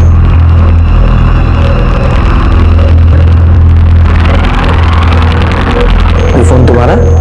हाँ। ये फोन सिर्फ तुम इस्तेमाल करती हो या कोई और भी इस्तेमाल करता है? काकू जी का जब फोन खराब हो जाता है तब वो हमारा फोन इस्तेमाल करती है हमेशा। तुम्हारे ऊपर जब एसिड अटैक हुआ था उससे 1-2 दिन पहले उनका फोन खराब हुआ था, मतलब उन्होंने तुम्हारा फोन इस्तेमाल किया था?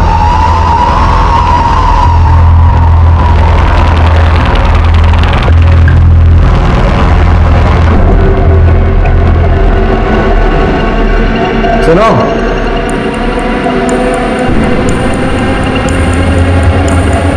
तुम्हें बहुत जल्दी थी ना ये जानने की कि गीता पर एसिड अटैक किसने करवाया? पूछोगी नहीं कौन था वो? किसने कराया पर हमला? चंपा ने ना? नहीं, चंपा ने नहीं, तुम्हारी सगी बहन काकुल ने। उसने तुम पर एसिड अटैक करवाया, मनोज महतो नाम के आदमी को सुपारी देकर। हम ही जानबूझकर पकड़वाए थे मनोज को, फंसाना चाहते थे चंपा को हम। कुछ महीना जेल में काटने के लिए ना मनोज को अच्छा खासा रकम दे रहे थे हम। हमको लगा था कि मनोज बोलेगा और आप जाके पकड़ लीजिएगा चंपा को, लेकिन साली पहले ही मर गई। सारे किए कराए पर पानी फेर के रख दिया बस। ये मनोज और लल्लन दोनों क्यों? मनोज अपराधी प्रवृत्ति का नहीं था, हमको पता था कि वो नहीं करेगा, और लल्लन जेल जाने को तैयार नहीं था। तो हम मनोज को मनाए चंपा को फंसाने के लिए और लल्लन को गीता पर एसिड फेंकने के लिए। वो जो प्रिंसिपल वाला लेटर था ना, वो भी हम ही लेके आए थे, और गीता के फोन से लगातार बात कर रहे थे उससे। उस दिन भी हमने ही कॉल किया था एसिड फेंकने के लिए। उस सगी बहन को तुमने एसिड फेंकवाया, उसका ये हाल किया सिर्फ चंपा से बदला लेने के लिए? असल कारण ना चंपा को जेल भेजना नहीं था, संजय को बाहर निकालना था। हम सोचे थे कि चंपा को गीता के एसिड वाले केस में फंसाएंगे और फिर उसके साथ एक सौदा करेंगे। तुमको करना क्या है कि जो कोर्ट में जज साहब के सामने ये बोलना है कि तुम हमसे बदला लेने के लिए संजय को बलात्कार वाला केस में फंसाई हो, ठीक है? और उसके बदला में फिर हम सोचेंगे कि गीता वाला जो केस है ना हम वापस ले ले। तो क्या कहती हो? ठीक है, हम मिलके बात करते हैं। हाँ, अभी मिलते हैं। वो पुराना पानी का जो टंकी है वहां पे। ठीक है। संजय झा ने वाकई चंपा का रेप किया था? हमारे कहने पे किया था, वो हम ही करवाए थे। मानसिक रूप से ना उसको एकदम तोड़ना चाहते थे हम, उसकी भावनाओं को ठेस पहुंचाना चाहते थे ताकि दोबारा हमारे सामने खड़े होने की ना उसकी हिम्मत नहीं हो। लेकिन हुआ क्या? हमने सोचा था कि पुलिस के पास नहीं जाएगी, लेकिन वो गई और संजय को जेल हो गया। हमको तो छुड़वाना था ना, हमारी वजह से गया था वो जेल। उसको तो बाहर निकाल नहीं पाई, अब खुद अंदर जा रही। संजय और अपनी सगी बहन की जिंदगी बर्बाद करके अब जेल में बैठ के लड़ना चुनाव। लेके जाओ इसे। एक मिनट सर। हेलो, ठीक है सर, लल्लन को अरेस्ट कर लिया है और उसने इस बात को कबूल कर लिया है कि काकुल ने ही गीता पर एसिड अटैक की सुपारी दी थी। Very good. एसिड अटैक का केस तो सॉल्व हो गया, लेकिन मर्डर केस सॉल्व होना अभी बाकी था। तभी हमें एक बड़ी लीड मिली। जिस कट्टे से चंपा को गोली मारी गई थी, उसके सप्लायर को हमने ढूंढ लिया था, जिसने हिस्ट्री शीटर भोला पांडे का नाम हमें बताया था।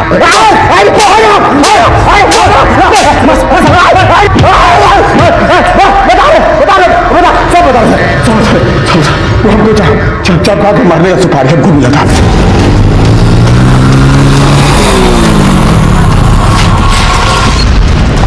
क्या कर रहे हैं?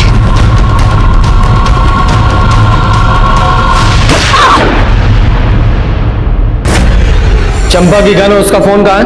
हाँ, उसका गन तो हम सर बेच दिए, फोन हम नदी में फेंक दिए सर। सुपारी किसने दी थी? सुपारी हमको किशनचंद झा।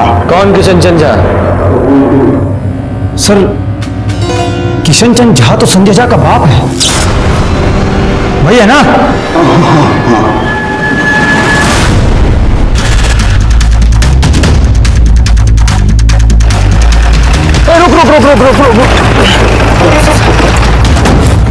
सर बैग वैग लेके कहाँ जा रहे हो? साहब बस लिफ्ट चाहिए। अरे तो पूछना क्या है, बैठिए हम छोड़ देते हैं। साहब चंपा ना झूठ बोल के हमारे बेटे को फंसाई थी। हमने संजय और जबरदस्ती किया है। हम बहुत कोशिश की, बहुत विनती की उससे, मगर केस वापस नहीं ली वो। 2 दिन बाद कोर्ट में पेशी होने वाली थी। साहब बताओ हम क्या करते? हम सोचे कि केस को जड़ से ही समाप्त कर देते हैं। ना चंपा रहेगी तो मुकदमा कैसे होगा, और कोर्ट को मजबूरी में हमारे बेटे को छोड़ना पड़ेगा। बस उसी दिन हम भोला को सुपारी दे दी। साहब वो हमेशा अपने लोगों से घिरी रहती थी, तो मारने का मौका ही नहीं मिल रहा था। तो वो 21 तारीख को अकेले पानी की टंकी के पास जा रही थी, तो हम नहीं, तुम्हें कैसे पता चला कि वो पानी की टंकी के पास अकेली जा रही है? काकुल बोली थी साहब। साहब काकुल और संजय का ब्याह जरूर ना हुआ हो, लेकिन हम उसको पतोहू मानते थे और वो लोग अक्सर फोन करके आपस में मिला जुला करते थे। वही बोली थी कि चंपा से सुलह करने जा रही, काकुल ने उसे अकेले बुलाया। हम समझ गए साहब कि इससे अच्छा मौका नहीं मिलेगा। हम भी खूब उकसाए उसको, बोले कि सुलह कर लेनी चाहिए, तो भूला को बोले तो भूला गया और अकेले में उसको घर का बच्चा मार दिया। इस केस में ही शुरू से ही विक्टिम दिखाई देने वाली काकुल अपराधी निकली और अपराधी दिखाई देने वाली चंपा वो बुरी तरह जुर्म का शिकार हुई।